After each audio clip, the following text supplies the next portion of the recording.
All right, hey Ryan. So a couple things. I know when you were at the golf school, we worked on, how to knock some speed off of the movements to sort of get some control, gain some control with the wedges. I see it all the time. Everyone sort of is under the assumption that there's one speed, and it's full bore, and you have a ton of it in terms of speed. So continue to work on how you gear that down, but I want to explain why it's important, because there's two different release patterns. One would be more on the flighted, controlled trajectory side of things. So for instance, if I'm going to hit one low,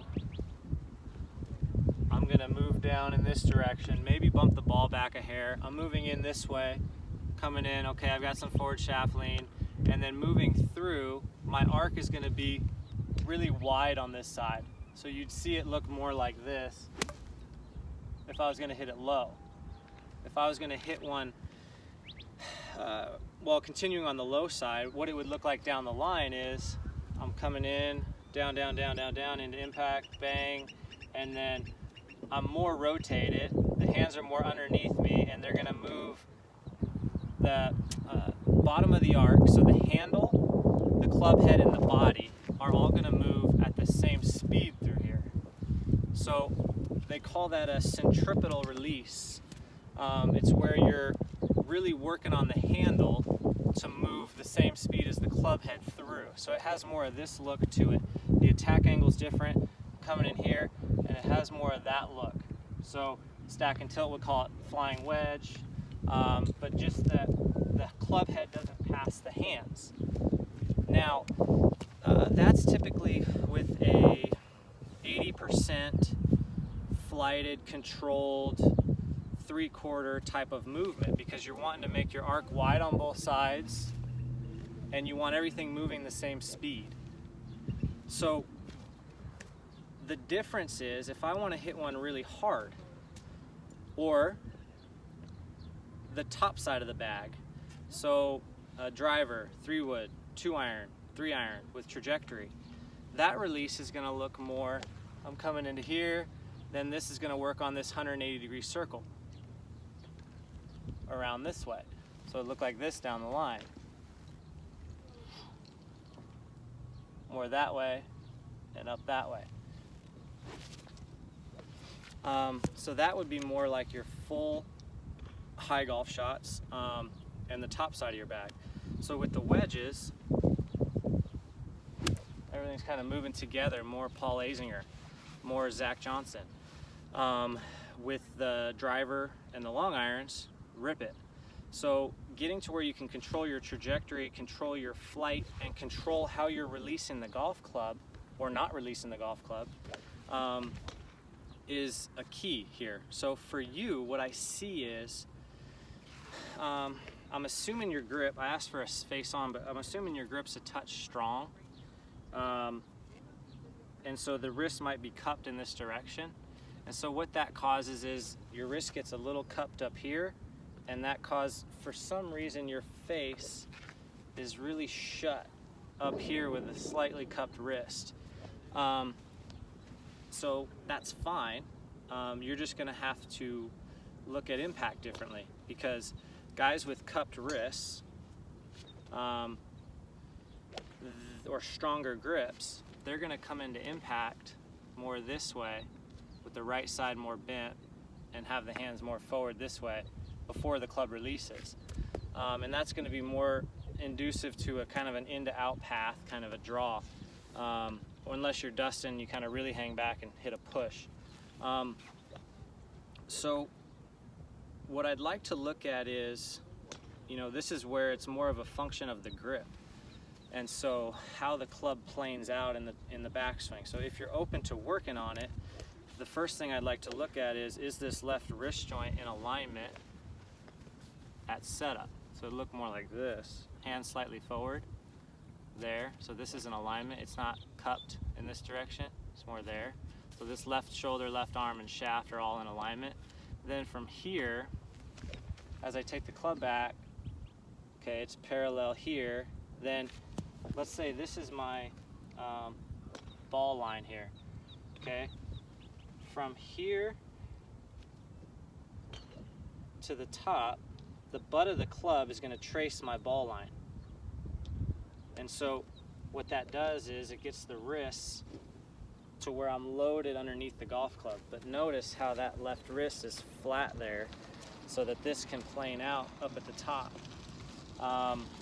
Now, not that you have to work on that or think about playing it all, but with where you're at up top, it's going to be hard for you to hold the corner like you're talking about, because it's more of a centrifugal release that you're experiencing this way. So everything is really going fast, and that's how you would get the club head to speed up the most, is to release it the most with the body tipped back. So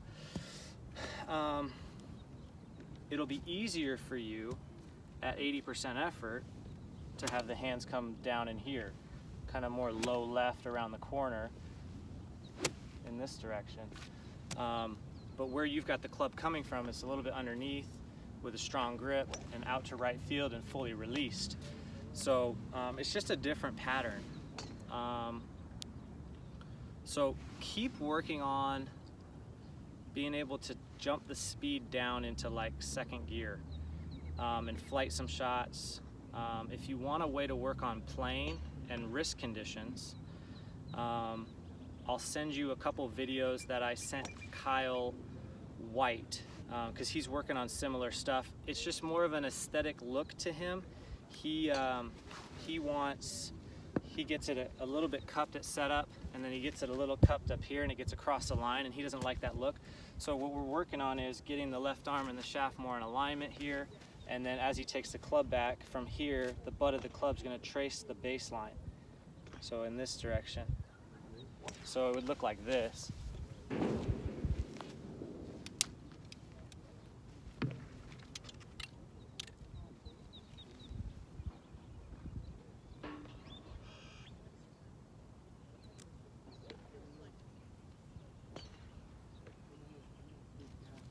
Kind of see how it planes out.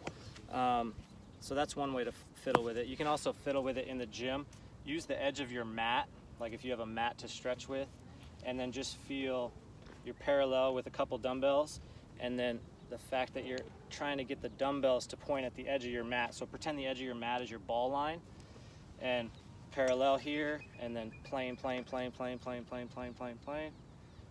Back to center, take them to here, plane, plane, plane, plane, plane, plane, plane, because we'd have to get the wrists loaded, because this has to be in a position where it would throw a punch so it can pressurize correctly, and then this wrist is getting cranked on while this wrist is flattening out, and it looks this way, so you get underneath the golf club for maximum leverage so you can fire it back down in front.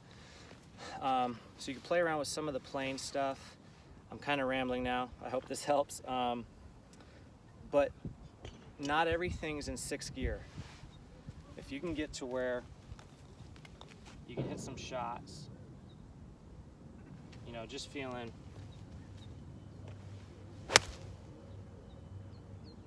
that, you'll get the club to come around the corner more. You've got it coming more from the inside and really released. So that it'll throw things out more that way. So the best way to get you holding the corner better is to play around with jumping the speed down so that the arms can come underneath the body and then move around here. Because when you go as fast as you can, your pelvis extends more, because that's your power source from the glutes. So the only way to get your pelvis to extend less is to slow down the speed of the movement, because it's wanting to go wham like this really fast. So to slow down the movement, then you get more around the corner. From there, when you're more around the corner, the hands will come more low left because they're firing under your pecs, so they're just matching where your body's at.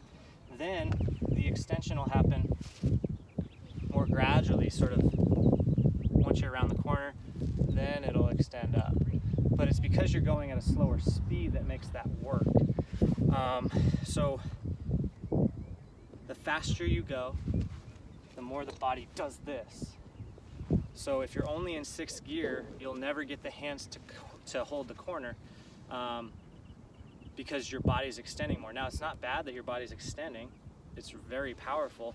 It's just the movement and the speed of the movement and the trajectory and the shape have to match what you're looking to create on camera. And if you understand all the variations, then we can really start to change things. But changing them based on what you're doing, not just trying to make your swing one thing to fit one shot. All right, hope this helps. Thanks.